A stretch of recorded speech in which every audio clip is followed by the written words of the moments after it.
right, so the second part goes into the alkanes and um, basically some shorthand for drawing structures. So, organic chemistry is a pretty big course. This is really just a general overview to help you when you get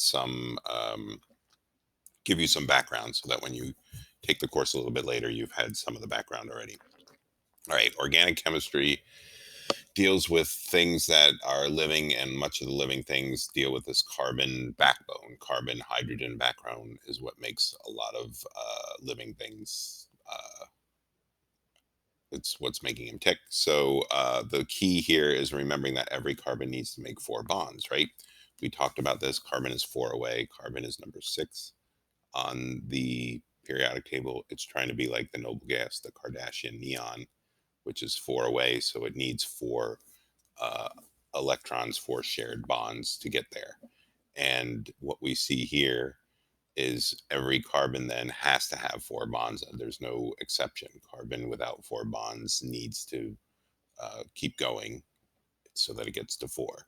So we can, in organic systems, sort of assume these hydrogens if something else isn't happening. Here you have a carbon bonded three times to nitrogen and one times to carbon. So that is completely satisfied without any hydrogens. But this one here has just one to carbon. So therefore, there's three hydrogens filling in for the remaining bonds that it needs. So a double bond means carbon would be sharing two of its electrons. So if you remember, carbon has those four valence, and another carbon has those four valence. So they'd be sharing two sets, and then there may be some hydrogens there um, bonding to those other electrons. So since every carbon needs four bonds, and there were only two hydrogens available to this carbon, it needed to bond twice with the other carbon. So yes, the key here is that it adds up to four total. Um, we also would say then if all hydrogens are in place and all carbons have have this maximum hydrogens, we call that saturated. All right, think about when something's saturated with water, right? Has as much water as it can handle. So when carbons have as many hydrogens as they can handle, there's no double or triple bonds reducing the number of hydrogens. We call that saturated. If there are double or triple bonds, we say that's unsaturated because there exists the possibility of getting some more hydrogens in there. So unsaturated means there's still room for hydrogens if the bonds were broken and rearranged, and saturated means all the hydrogens that could possibly be held by those carbons are there. All right, so we have these alkane chains, and they have names. Methane, meth means that there's one carbon involved. Ethanol, ethane means there's two carbons. Propane, three. Butane, four. Notice here that every carbon has as many hydrogens as it can, so these would all be saturated. All right, so this prefix is important in indicating how many carbons there are, and you'll need to memorize these prefixes and how many carbons they mean. So these are the hardest four to remember. Unfortunately, they're the first four, so they're the ones that are often used. And so methane, meth means one carbon. The fact that that street drug meth is called meth is because it's methamphetamine. It has a methyl group on amphetamine. Methanol is alcohol that has one carbon. Ethane is this structure. Ethanol is a carbon, a two carbon alcohol. Propane means three carbons. Propanol is an alcohol with three carbons. All right.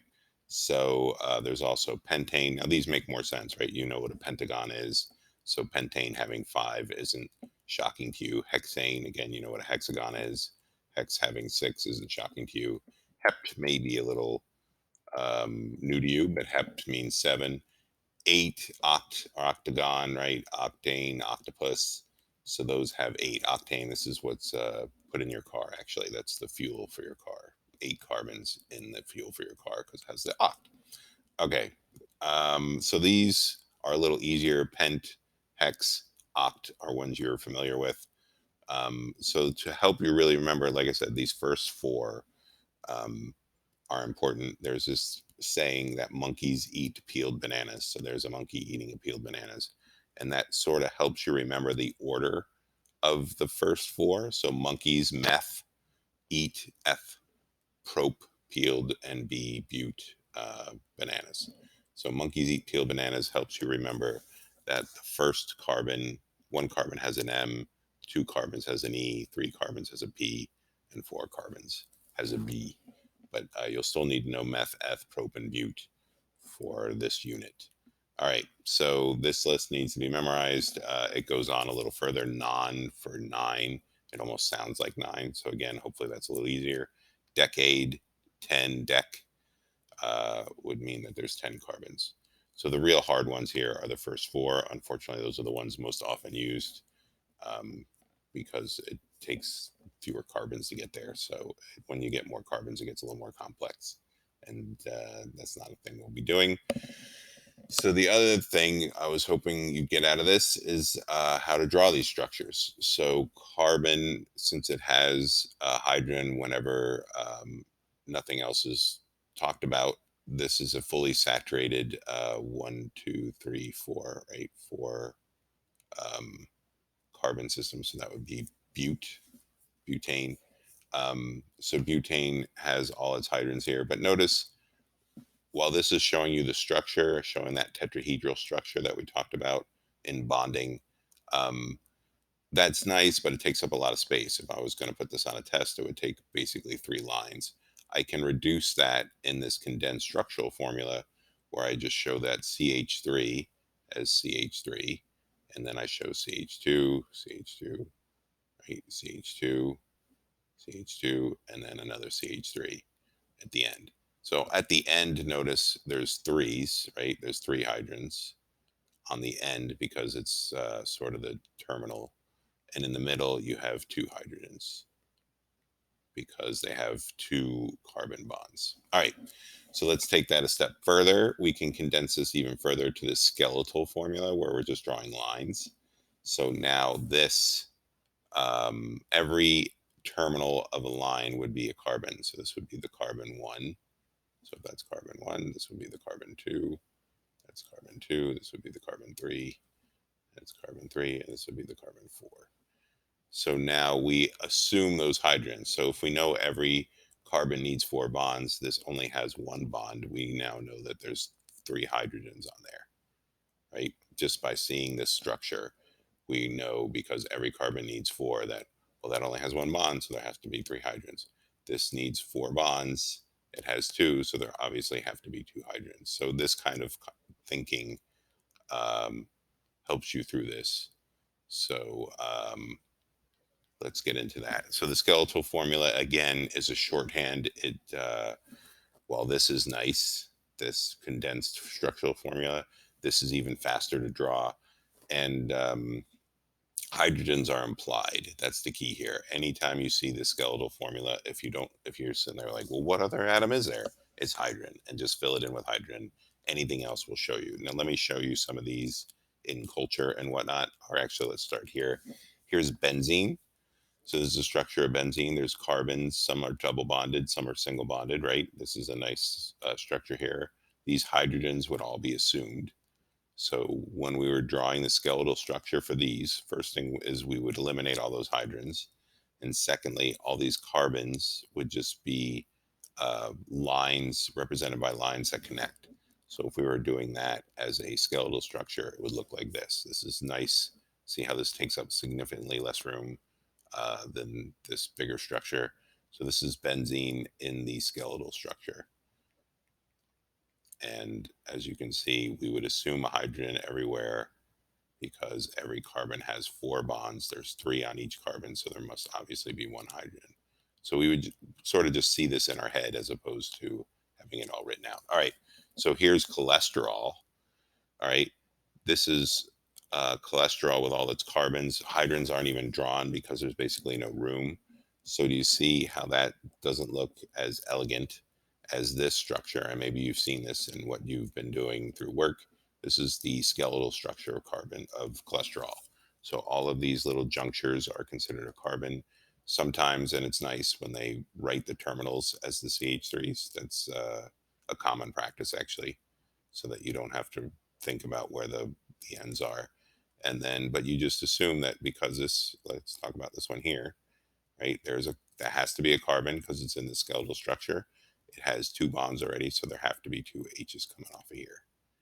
And if we're talking about this one here, um, it's got three bonds, so there's only one hydrogen coming off of that for that carbon there.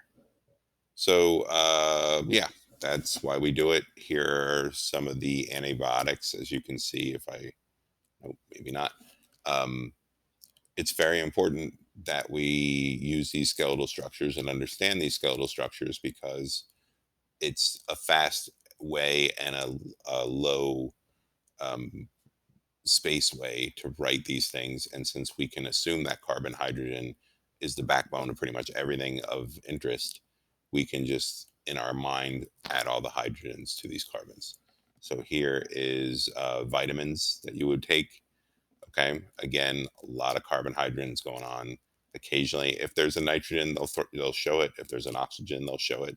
So if it's anything other than carbon and hydrogen, they will put it into the structure. But look here, vitamin A is almost all carbon hydrogens. In fact, let's talk about, there's 1, 2, 3, 4, 5, 6, 7, 8, 9. So that would be a nonane, right? A 9 carbon chain coming off of that. I didn't count these because they're branches, and we'll get into that here in a second. So, smell of a wet dog, as you can see, the smells of a wet dog are carbon hydrogen situations. These are all the chemicals that make wet dog smell. This is what protects you with sunscreen. Again, a lot of carbon hydrogens. Nice shorthand here with these skeletal structures. Laundry Tide Pods, the reason people are eating them, not really, but carbon hydrogen backbone. So again, just assumed hydrogens coming off of these carbons here. But yeah, just a shorthand way of doing this. So let's get some practice. So C6H14. First of all, what name is this? It has 6. So that would be a hex, right? We're talking about a hex something. Um, so let's draw the condensed structural and skeletal formula for that. So the structural formula and the structural, I guess, would be, right, you're going to have 6 carbons all connected, 5, 6. And then everywhere you don't have 4 bonds, you got to throw in some hydrogens. So this will have the 3, right? This one needs 2, as we discussed. Then the other ones need 2.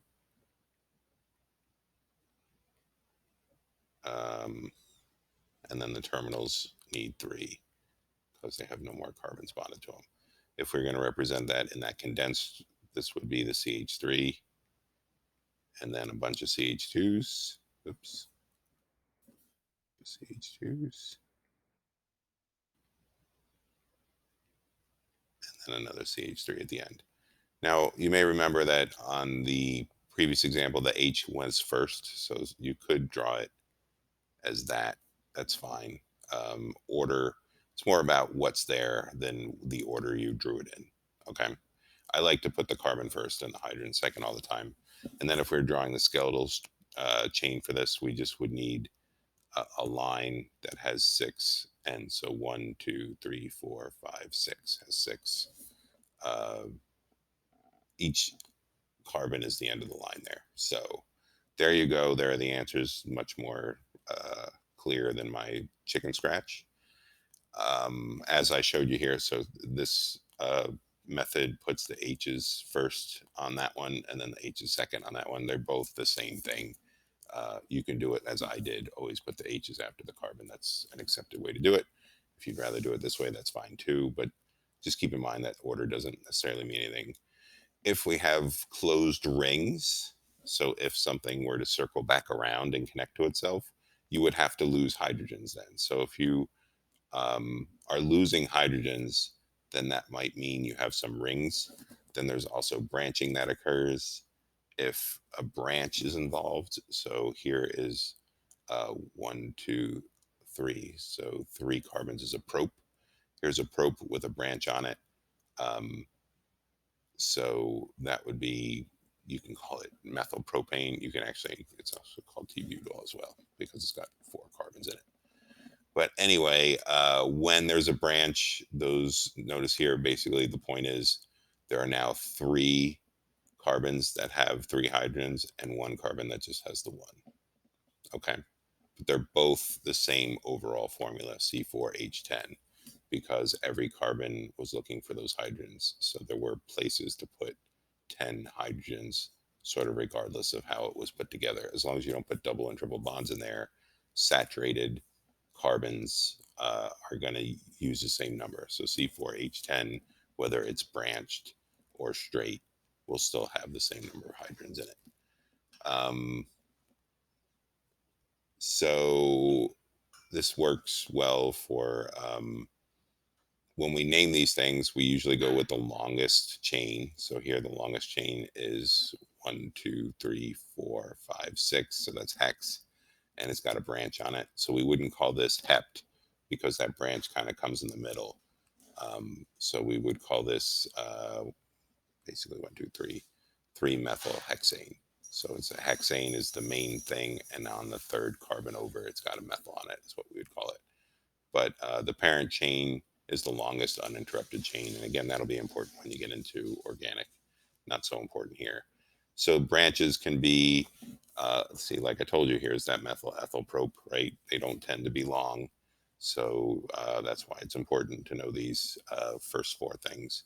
They can be halogens too. We would call an F a fluoro, a Cl a chloro, a Br bromo, iido. So if those branches have halogens or carbons on it, we would change the branches by that name. So alkenes, we have this new word alkenes. Alkenes means that there's a double bond. And then if we use a Y, ines, then that means there's a triple bond. So it just is letting you know in this substance, there's some unsaturation there. Ene would mean there's some double bonds in there, and ine would mean there's some triple bonds in there. The last thing, and this is on your memorization list, the difference then when you have a double bond, you could either put the big groups on the same side of the double bond, so where they're on the same side of things, or they can be opposite each other, right? So this makes more of a Z shape, whereas this makes more of a C shape. So the ones that make a C shape we call our cis, and the ones that make a Z shape are trans. Okay, so that's very important to know the trans versus the cis. Now you've heard of these before. This is cis and trans fats, right? So trans fats, these are the ones that are not good for you. They're not good for you because they can really stack like sticks or spaghetti or whatever, and you can get a lot in there. Whereas these kinked ones, these cis fats, are harder to stack like this. So your trans fats means that when you have your double bond, the main groups, right here, the main groups are opposite each other like a Z, right? So like trans, right? Whereas the cis, the main groups make more of a C shape. So those are cis. All right. So double bonds can undergo these reactions. This really gets into a deeper organic than I think we need to hit. But basically, you can add hydrogen to a double bond or a triple bond, right? Because it's not completely saturated yet. So when you do that, we call that hydrogenation. If you add water, so you add an H to one, remember we always said water, and we'll get back to this again with acids and bases. Water can be broken down into an H and an OH. So you can put an OH on one and an H on another. That's called hydration. And then you can also drop a halogen across two carbons, where like this would be Br2. So you're adding a Br to one and the other. Um, anyway, like I said, this gets a little deeper into organic. Maybe just knowing halogenations would involve the halogens, hydration would involve water, and hydrogenation. We'll talk about that because you've heard of hydrogenated fats, right? Hydrogenated fats are, they were cis or trans and then they added more hydrogens to them. That's what hydrogenated fats are. They're making them more saturated. All right. So if we were adding Br2 to something with a double bond, hopefully you would realize uh, the BRs would go across that. If we were adding what would we be adding to a double bond so that it ended up with two H's here? So there are already two H's here. What would add two more H's here is the question. And that is that you would be adding hydrogen. And if you added water across a double bond, right, one would get the H and one would get the OH. Okay, that's hydration. All right.